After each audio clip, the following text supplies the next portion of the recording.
Please pray with me. Holy God, may the words of my mouth and the meditations in each one of our hearts be acceptable to you, O Lord, for you are our rock and you are our Redeemer. Amen. Typically on Palm Sunday, I only give a short homily. The liturgy really carries us, and with that beautiful bells processional, with the waving of all sorts of palms, and with this gorgeous music, the liturgy carries us today as we begin our Holy Week together. But I am going to give somewhat of a homily, and I'm going to start with a true story from my life. It involves a time that I went to visit a U.S. senator to talk about an issue. I'm not going to identify the senator because that's really not the point of telling the story. The point isn't who the senator is, but the symbols that I have come to identify with somebody who holds that kind of power.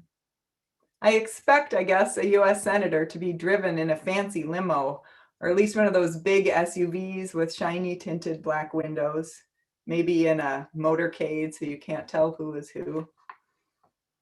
Well, when I went to go and visit the senator with a friend, when I got to the Senate building, at the exact same time that we arrived, a car with license plates from the same state as the senator that I was meeting pulled up. It was an old, beat up, rusty car. I think it was a Honda Civic. It looked like it had hundreds of thousands of miles on it. And I remarked to my friend, looks like someone else is coming to visit that senator. And then we were both, our jaws dropped with surprise when instead of another visitor to the senator's office, the actual senator popped out of that car, driven not by a fancy uniformed chauffeur, but by their spouse.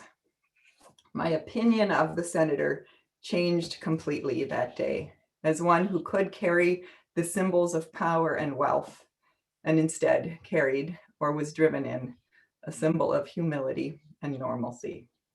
Now, I'm not trying to make a point about what kind of car you should or shouldn't drive, although I am someone who has driven a rusty Honda Civic, and I can attest that they're really good cars.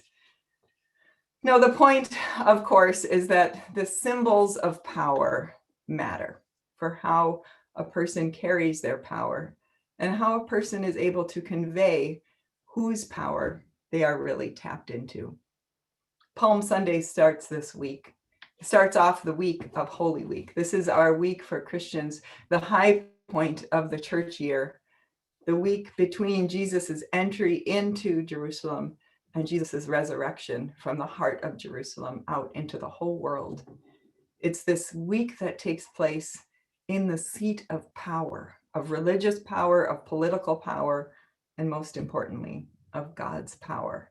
And it's where we see the kind of power that God has and that God chooses to use. And it's always surprising to us. Just as on that first day that we now celebrate as Palm Sunday, Jesus's symbols of power and the way that he used his power was surprising, so too it still is, I think, to us.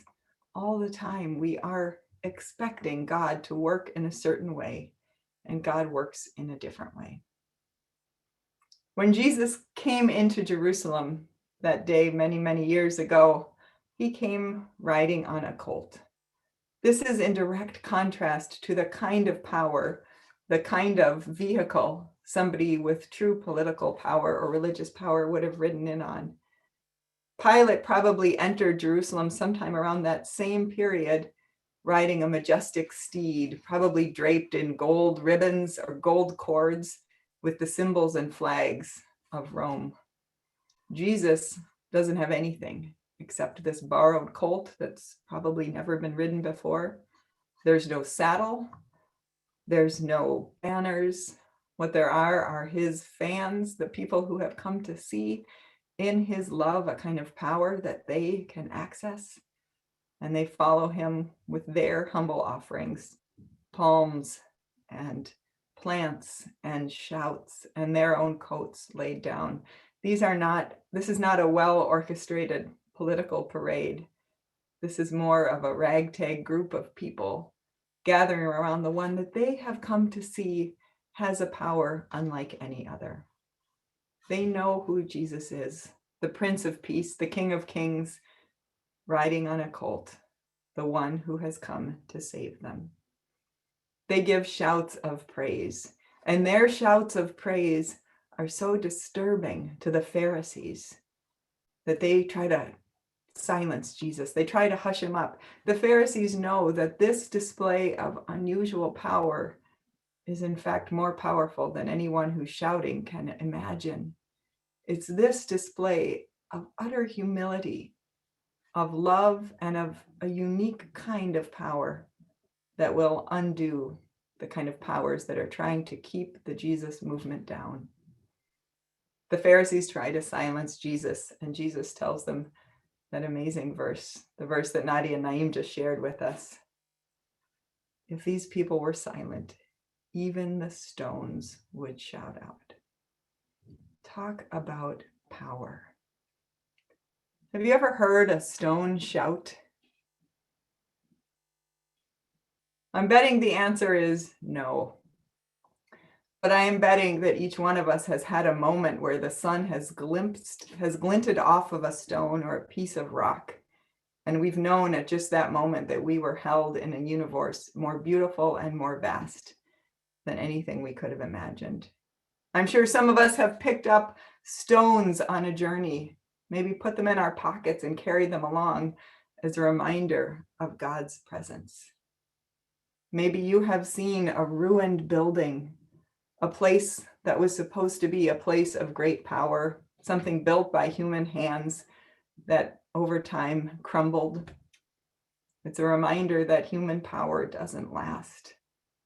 Even the stones will shout out. God's power, as it is shown in Jesus and as it still shows up in our world, comes at us like no other power.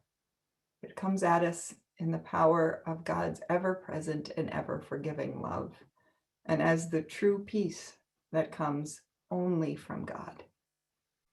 This power is a power that will be shown on the cross in just a few days, where the one that the people hailed as the king will become the one who is crucified. This cross is something that we can't grasp what it would be like to have our God, the one who is to save us, crucified and died. And at that moment, God appears powerless.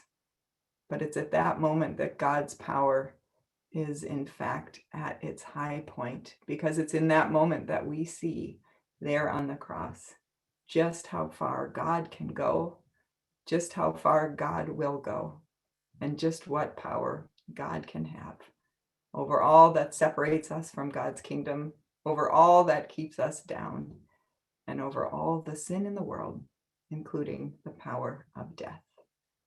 This week is a week in which we see God's power displayed fully and displayed unusually. We follow a powerful Jesus. We follow a crucified Jesus. We follow a Jesus to the cross and then to the resurrection.